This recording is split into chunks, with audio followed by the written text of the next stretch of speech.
음악 같은 경우에는 악보를 볼 수 있느냐 없느냐에 따라서 구분을 좀 많이 해주셨는데 미술 같은 경우에는 그렇다면 좀 더 단순하지 않을까 싶거든요. 일단 미술 교육하면 많은 분들이 그리는 거에 대한 욕심들을 많이 맞아요. 내세요. 네. 미술 교육 시켜야지 우리 아이 잘 그리게 해야지 라는 욕심부터 시작이 되는데 사실 아주 영화 때는 아이들한테 펜을 주어도 막 이제 입으로 들어가죠. 맞아. 거의 네. 불가능합니다. 근데 그리고 또 미술의 부분은 감상의 부분이 또 있어요. 네. 어릴 때부터 지나치게 명화에 대해서 욕심을 내서 또 그 주입을 시키려고 예.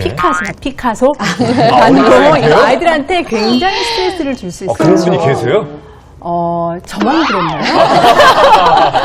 조금 이제 유아기가 되면 아이들이 가장 창의력, 상상력, 어른이 되면서도 잃어버리는 그런 감성을 가진 시기가 5세에서 7세라고 합니다.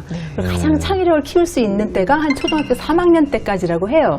그 시기는 뭐냐면 그만큼 아이들이 미술학습이 필요하다는 얘기인데 미술학습에서 그걸 그려야 된다라는 고정관념에서 좀 깰 필요가 있고요. 미술교육의 생명이라고 하면 뭐냐면 보는 능력을 키우는 거예요. 그러니까 시력, 2.0 시력이 좋다고 해서 잘 보는 게 아니라요. 그렇죠. 우리가 관찰력이 키워져야 주변에 대해서 아이가 성장하면서 학습 능력이 성장을 하게 되는 거거든요. 네. 근데 그 관찰력을 키우기 위해서 가장 좋은 게 그려야 그 사물이든 주변의 것들이 내 걸로 학습이 되는 가장 큰 효과를 줍니다. 그리고 그것이 가능하려면 일단은 연필을 좀 제대로 쥘 수 있어야 되고 그 연필을 좀 표현을 할 수 있어야 되는 부분이고요. 그리고 부모님들이 조금 인내해줘야 될 필요가 있는 부분이 뭐냐면 이게 그리는 것도요. 그 주입식으로 뭐 많은 시간을 그 가르친다고 해서 잘 그리게 되는 게 아니라요. 아이가 스스로 성장하게 되면서 예를 들면 동그라미를 그리던 직선을 그리던 이 표현 능력이 아이들 성장 발육과 같이 가기 때문에 조금 느긋하게 기회를 주는 게 중요하지. 그걸 땡기다 보면 세뇌 교육으로 그래서 아이가 물고기를 보고 그리는 게 아니라 물고기는 이런 거야 라고 외워서 그린다던가 꽃은 이런 거야 라고 상상력도 외워서 없어버리고요. 되면 주변의 그 아름다움 다양성을 보고 관찰하는 것이 아니라 주변에 아름다움이 있어도 내 머리에서 인지하는 건 이미 주입된 걸로 인지해버리는 창의력을 그야말로 맞아. 말살하는 아주 안타까운 교육이 이루어지게 됩니다. 네. 근데 우리 동네 같은 경우에 요즘에 토요일 오전 일요일 되면은 전담에서 배우는 과목들이 생겼는데 보통 그 요즘 스포츠 스타라 뭐 손흥민, 박지성 이런 축구 같은 네, 거 맞 하고요. 축구 교실. 또 야구에 또 요즘에 추신수 이런 것 때문에 스포츠 스타를 갈망하면서 전담해가지고 배우는 친구도 굉장히 많아요. 그러니까 적성 아까 얘기했다시피 적성은 그냥 무시하고 무조건 나중에 미래 김연아 선수처럼 피겨스케이트 이런 거 있는데 유행이 있죠. 예, 유행이 있어요. 네. 뭔가 압박을 받는 순간부터 애들이 재미를 못 느끼는 것 같아요. 음악도 특별히 그렇잖아요. 특히나 음악 같은 부분은 뭐 여러 악기를 다 뭐 아이가 자연스럽게 고를 수 있는 환경은 사실은 아니잖아요. 네. 그러니까 엄마들이 어떻게 뭘 시키면 좋을까? 나는 첼로가 좋은데 우리 애가 첼로를 하면 너무 좋겠는데 어떤 엄마의 목적을 가지고 첫 번째로 어떤 악기를 시켜야 될까 많이 생각을 하시는데 사실은 악기도 아이의 성향에 따른 적절한 악기들이 있어요. 그래서 처음 악기를 선택하실 때는 피아노 같은 경우는 오히려 좀 내성적인 아이들이라든지 좀 차분한 친구들에게 더 잘 맞아요. 예. 그래서 남자아이들 피아노 시켜놓으면 막 뛰쳐나가고 그러는 경우 굉장히 많고요. 네. 주로 좀 그 내성적이고 좀 참을성 있고 그런 친구들한테 맞는 악기들이 피아노나 바이올린이나 이제 보통 관악기는 좀 외향적인 아이들에게 맞긴 하지만 관악기 중에서도 플룻 같은 악기들은 소리가 굉장히 여성스럽거든요. 그래서 그리고 또? 악기 자체가 이렇게 옆으로 들고 이렇게 이제 불게 돼요. 다른 악기들은 거의 이제 밑으로 불게, 앞 정면을 보고 불게 네. 되는데 그러면서 좀 플룻이나 바이올린, 피아노 같은 악기들이 조금 내성적이거나 내향적인 친구들에게 좀 잘 맞는 경우이고요. 오히려 이제 외향적이면. 쉽게 말해 산만하거나 산만하면. 좀 외향적인 친구들은 들어? 정면을 보고 나를 표현할 수 있는 그런 악기들이 더 잘 맞아요. 예. 그래서 그런 악기들 중에는 클라리넷 같은 악기라든지 트럼펫이나 이제 드럼류의 악기들. 예, 드럼은 여러 악기들을 통해서 자기를 굉장히 많이 표현하는 악기이기 때문에 굉장히 외향적이고 오히려 엄마가 얘는 좀 통제가 안 된다 하는 네네. 친구들은 드럼으로 시작해도 괜찮아요. 오. 음악은 나름 음악 안에 어떤 박자라든지 리듬이라든지 뭐 악보라든지 이렇게 통제된 라인이 있기 때문에 얼마든지 자유로운 악기를 하더라도 그 안에서 스스로 자기를 좀 통제하게 자연스럽게 또 변화를 줄 수가 있거든요. 그래서 좀 성격과 어울리는 악기로 출발하시는 게 가장 자연스러울 수 있다. 예. 체육 같은 경우도 어떤 아이들의 성향을 알기 위해서 좀 이것저것 시켜보는 게 좋을까요? 그게 사실은 가장 늦은 방법이에요. 그래요. 왜냐하면 운동 같은 경우에는 종류가 너무 많잖아요. 그러다 보니까 최재훈 씨처럼 이것저것 자꾸 시키고 네. 결과가 없는 상황이 될 수가 있는데 네. 실제 운동에는 운동의 효과들이 나눠져 있습니다. 그래서 뭐 근지구력이라든가 뭐 평형성이라든가 집중력이라든가 여러 가지가 다 나눠져 있는데 그 부분들은 학원에 보내지 않고도 하루 정도만 관찰을 하게 되면 놀이 활동을 할 때 관찰하게 되면 그 아이에 대한 걸 알 수가 있어요. 예를 들어 가지고 정신없이 산만한 아이들 있잖아요. 네. 그런 아이들 같은 경우에는 항상 말이 빠릅니다. 어허. 말이 빠르고 눈동자의 안구 움직임도 빠르게 되면서 말이 빠른 아이들은 두뇌가 빨라요. 그 생각이 빠르고 그러다 보니까 몸이 빨라지게 되거든요. 빠른 아이들은 격기, 뭐 태권도라든가 격기라든가 아니면 뭐 달리기라든가 그 심박수가 빨라지는 그런 운동들에 최적화되어 있는 아이들이 많아요. 그러니까 동적인 아이들이죠. 정적인 아이들 같은 경우에는 뭔가 집중해서 몰입하는 아이들 있잖아요. 네. 그런 아이들은 스포츠에서 보게 되면 사격이라든가 네, 양궁. 아니면 어떤 그런 양궁이라든가 그런 것들 집중할 때 최적화된 아이들이 있어요. 그런 아이들은 심박수가 빨라지게 되면 호흡 조절할 수가 없어요. 그러니까 아이들의 놀이하는 그 하루를 잘 지켜보시게 되면 이 아이가 어릴 때 근력이 이상하게 다른 애보다 많다라고 하면 커서도 그렇게 유지가 되는 경우를 많이 보게 되거든요. 그래서 이쯤에서 이제 제가 한번 종합을 한번 종합, 해봐야 될 예. 것 같은데요. 어쨌건 아이들한테 이제 아이들이 좋아하는 예체능을 어떻게 선택하게 할 거냐. 첫 번째는 지금 여러 전문가 선생님 말씀하셨지만 기질과 성향을 고려해라. 이거는 저희가 꼭 명심해야 될 그런 부분일 것 같고요.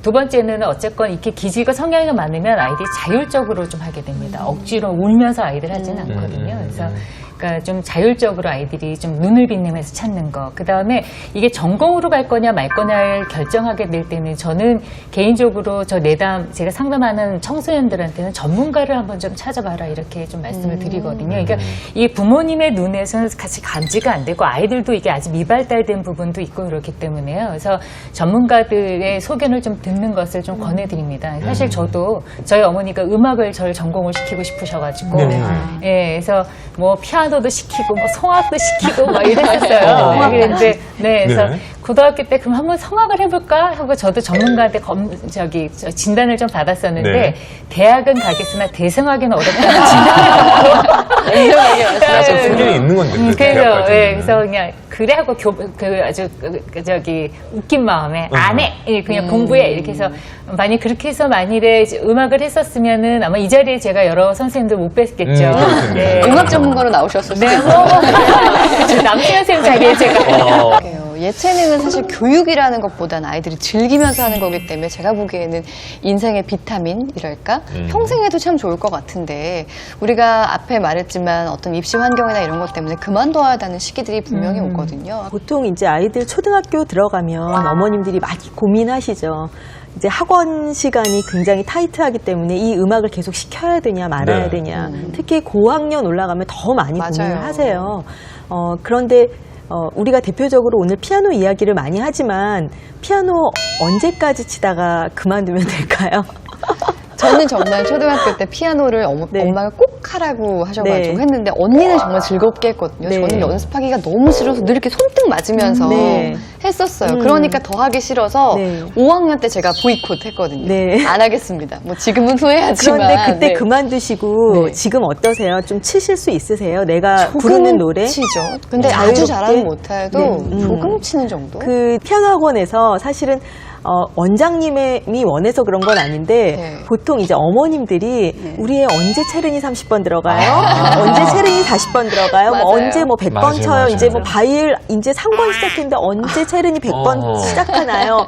어머님들이 굉장히 많이 물어보세요. 네, 그렇죠, 그렇다 그렇죠. 보니까 진도를 빨리 빼는 학원이 잘하는 학원이 돼버린 그러네. 현실이기도 네. 해요. 그래서 저도 이제 학원 운영하시는 원장님들을 만나보면 본인들도 이건 아닌 것 같은데 어쩔 수 없이 진도를 나가야 되는 이 현실에 네네. 대해서 실력과 관계없이 되게 어려워하시더라고요.